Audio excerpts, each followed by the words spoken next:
In this video, we're going to look at multiplying polynomials. Now, when we do this, when you're multiplying polynomials, it boils down to one idea. We're going to multiply all the terms of the first polynomial times all of the terms of the second polynomial. No matter what kind of polynomials we're given, whether they're monomials, binomials, trinomials, or if they have 23 terms, we're still just multiplying all of the terms of the first polynomial times all of the terms of the second polynomial. Let's look at some examples to see how this plays out. Let's say we have 2x to the 5th times 4x to the 7th. Now here, this is a monomial times a monomial. So all the terms of the first guy is the whole first guy, and all the terms of the second guy is the whole second guy. Now, we're going to get into some that use some fancy distribution, but this doesn't need distribution. To multiply this, you just multiply the actual numbers together using normal multiplication, so that's going to be a -8. And then we'll multiply our variable pieces together. So here it's an x to the 5th times an x to the 7th. Remembering that exponents are counting how many times we're multiplying, that gives us x to the 12th. So take a second, make sure you're understanding that, because we're just going to add on to this idea. But when you're multiplying one term times the next, you multiply the regular numbers together, then you multiply the variable pieces together by using your exponent rules. Let's look at a different example. Now let's take, for example 2, and multiply -2x squared times x minus 4. Now, the first one is a monomial, the second polynomial is a binomial, but we need to take all of the terms of the first guy, which in this case is the whole first guy, and we need to multiply it times each term of the second guy. So we'll multiply it by x, and we'll multiply it by -4. If you're thinking that's just the distribution we did when we learned to simplify algebraic expressions, you're absolutely right. We're just calling it multiplying polynomials now. So we're going to distribute that to each term inside the second set of parentheses.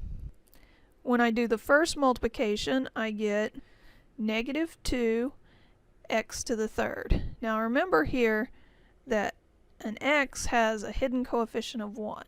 So I'm taking my -2 times that 1.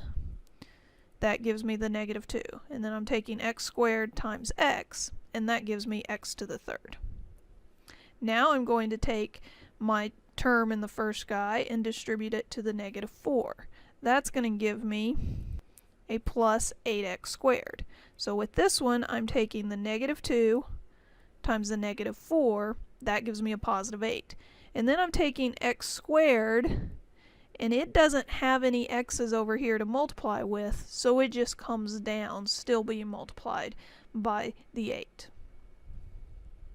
And that's it. We're done. Our final answer is -2x to the 3rd plus 8x squared. Okay, let's move on up in our number of terms we're multiplying here.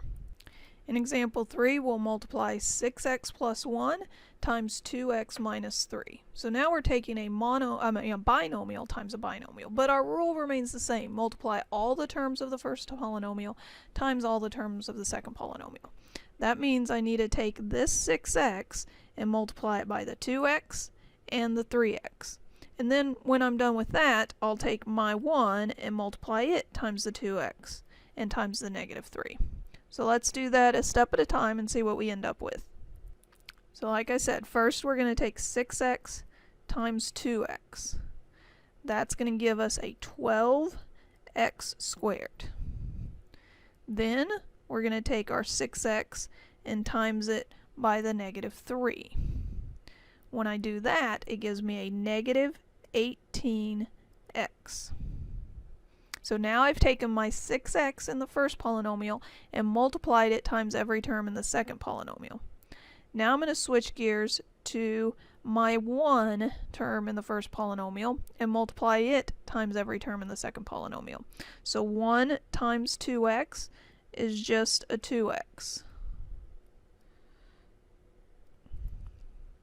And then I'm going to take the 1 times the -3, and that gives me a -3.